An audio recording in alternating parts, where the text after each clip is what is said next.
Greetings to all and welcome back to our science class. In our previous video, we learnt about respiration and its two steps, that is external respiration or breathing and internal respiration, also called cellular respiration. In this video, we are going to learn about types of respiration.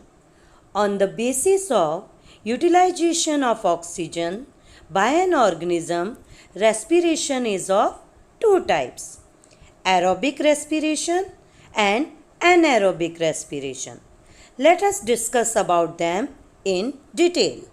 Students, you know that the main source of energy stored in our body is glucose.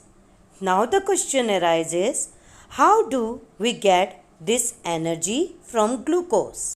My dear students, when we breathe in, the oxygen from the air enters our body and is transported to each and every cell of the body. In the cells, glucose is broken down by oxygen into carbon dioxide and water, and energy is released. Students, we know that respiration is the process of taking in oxygen, using it in oxidation of glucose to release energy in the body cells and eliminating waste products like carbon dioxide and water from the body. It means respiration usually takes place in the presence of oxygen. But do you think, is it possible that respiration takes place in the absence of oxygen? Yes, it is possible. On the basis of whether oxygen is used up or not, there are two types of respiration: aerobic and anaerobic respiration. First, aerobic respiration.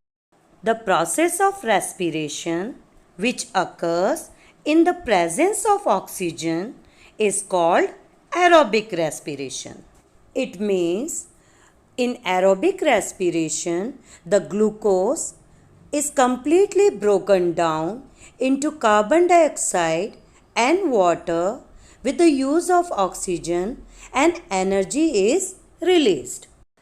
Remember students, most of the living organisms carry out aerobic respiration, and such organisms are called aerobes.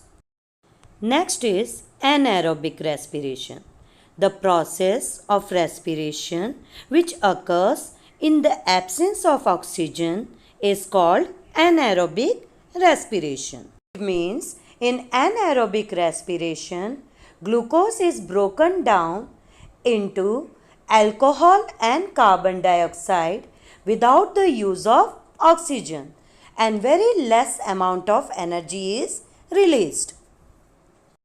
Some organisms like yeast and some bacteria do not require oxygen during respiration, and such organisms are called anaerobes. Now let us discuss about the difference between aerobic respiration and anaerobic respiration. First, aerobic respiration occurs in the presence of oxygen, whereas anaerobic respiration occurs in the absence of oxygen. Second, in aerobic respiration, glucose is completely oxidized into carbon dioxide and water, whereas in anaerobic respiration, glucose is incompletely oxidized into alcohol and carbon dioxide. Third, aerobic respiration releases a large amount of energy, whereas anaerobic respiration releases a very small amount of energy. Fourth, in aerobic respiration, the end products are carbon dioxide and water, whereas in anaerobic respiration, the end products are carbon dioxide and alcohol. That's all in this video. Thank you.